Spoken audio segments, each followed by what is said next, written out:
Hey guys, Coach Cam here, and it is time for 20.3. Look at that crazy zoom effect. 20.3 is a repeat workout, and we were expecting one of these during this open, and it's come up now. Doesn't mean there's not going to be another repeater workout, but this is our first repeat workout of this open. It's a Diane-like workout. Those of you who've done the Diane workout before, it's 21-15-9 of deadlifts, and handstand push-ups. That's the RX version right there. And then if you finish that in a 9-minute cap, you get to do another 21-15-9 of heavier deadlifts and 50-foot handstand walk. Pretty heavy deadlift, gonna be 155, 225 for the girls. 155, 225 for the first sequence, and then it's gonna be 205 and 315 for the second sequence for the RX. So pretty challenging deadlift wise. For scaled, you're gonna go hammer release push-ups. So it's gonna be 21-15-9 reps, deadlifts at 95 for women, 135 for guys, and then hammer release push-ups. The second portion, just like the RX workout, there's a second portion. It's gonna be a heavier deadlift, so 135 for women, 185 for guys, and you're gonna be doing a 50-foot bear crawl instead of a 50-foot handstand walk per round. So specifics of the bear crawl, your coaches will go over before the workout, but it's taxing on your shoulders in a similar way to what a handstand push-up or handstand walk would be. So this workout is quite different than last week. So last week was mostly an aerobic workout for most of you guys. Just more of a pace-based workout, and a lot of heavy breathing for 20 minutes. This one is going to be a little bit more muscular endurance effect than aerobic, because you've got high reps of deadlifts, you've got high reps of a shoulder-based movement. And whenever you got a shoulder-based movement with high reps, you really have to be careful about how deep you go into fatigue, because once you hit an actual failure point, it's really hard to recover from. So my main advice for this particular workout is going to be how to pace yourself through those handstand push-ups, and how your pace on your deadlifts might also affect your ability to pace yourself through the handstand push-ups. So if we take a look at Diane, the Diane portion of the workout, which is that first portion, 21-15-9 of deadlifts and handstand push-ups for our RX crew.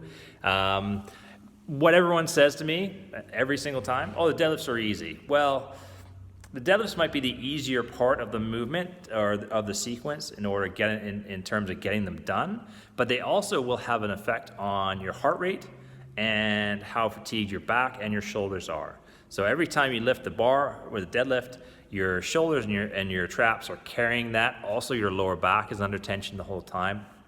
And so those things actually do contribute to fatigue on your handstand push-ups. So if you go and hammer out those deadlifts real fast, you're going to accumulate a lot of fatigue in some pretty key muscle groups that's going to bleed over into your handstand push-ups. Now, if you're going for a super fast time, by all means, you've got to hammer them out. But if you're not going to be going for, if you don't think you're going to make that second portion of the workout, it's not a bad idea to break up those deadlift sets into sets of 7 for that first set of 21, and sets of 5 for that set of 15, and so on, to give your lower back a break and to give your shoulders a break. When you get on the handstand push-ups, we've got a pretty tough handstand push-up standard. So you're going to make a tape line on the wall, and that tape line is going to be your standing height. So you're going to get a little dot here, somewhere around there, plus, and this is where it gets a little crazy, half of the length of your forearm. So your coaches will kind of detail how to do that measurement, but basically you're going to get a line here where you're how tall you are, and then this other kind of half forearm measurement, and your heels are going to have to clear that every single rep. You have to start above that line, and you've got to finish above that line. Whenever you have a tape line in a handstand push-up, you have to extend your body more to reach it. Virtually everyone has to extend more than they would in a normal handstand push-up. And to do that extension, you need extra motion through the shoulders, the traps in particular, which you can fatigue out pretty easily on deadlifts, and also through your back. It's much more pressure through your back to reach that higher standard. So if your back's tired from those deadlifts and your traps are tired from the deadlifts, it's going to make it harder to reach that standard. One thing that will make it easier to reach that standard is your heel position as you finish your handstand push-up. There we go. Ugh, got a bit of ink there. So as you're finishing your handstand push-up, terrible little diagram, but if your toes are pointing upwards like that, this is your body, your head, your bam bam, your heels are going to be lower. If you think about pulling your toes towards your knee, it actually elevates your heel by 1 or 2 inches, and that's going to make a big difference in terms of getting over that tape line. Trust me, it's not going to be like an easy regular handstand push-up. You're going to have to really stretch yourself to get those heels over the line, and you want to make sure every rep counts in that regard, because you don't want to do a handstand push-up and then just be a little bit lower the line. So that's why I'm saying caution on those deadlifts.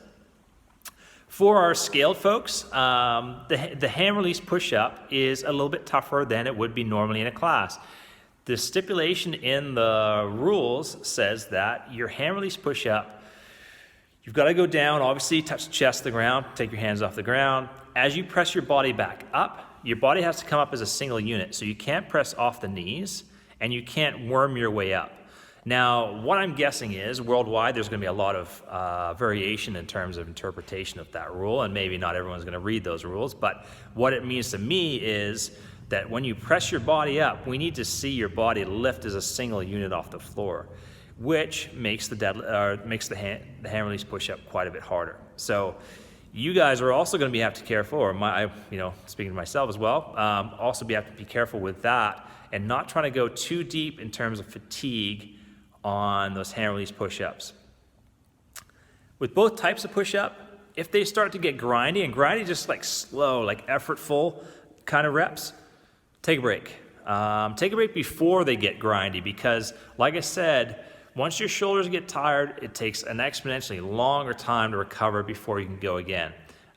So your reps, keep them crisp, do less than you think you need to, especially early on in the first few rounds, even on the hand release push-ups or the handstand push-ups, to make sure you're giving your shoulders a little chance to recover.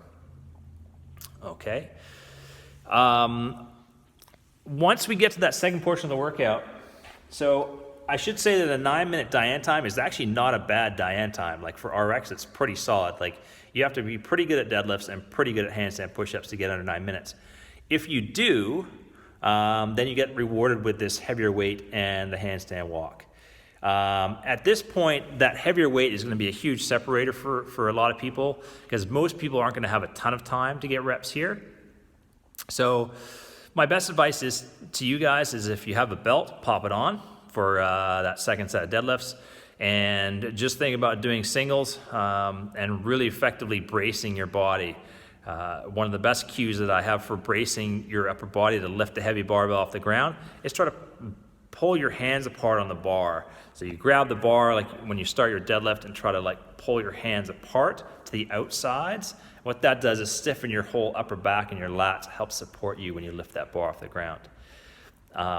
When it comes down to it, if you're looking not so great on your deadlifts, keep in mind that we want to have you train for the rest of your life, and definitely over the next little week. So if it's an option of doing a really horrible deadlift and getting one more rep, or stopping the workout because it's a horrible deadlift, your best option is probably to stop the workout. And the coach's job, is obviously keep you guys safe when you're doing your performance. So keep that in mind and be ready for that if you have a tendency to get a little bit angry cattish on your deadlifts. That's about it. Like I said, it's a lot shorter, 9 minutes, more muscular endurance than aerobic, although you'll be breathing fairly hard.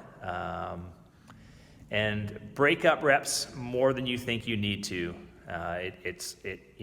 Every time I say this, I always get people to argue with me, but I don't know. That's my advice to you. So take it or leave it, have fun, and support each other, and see you on leaderboard.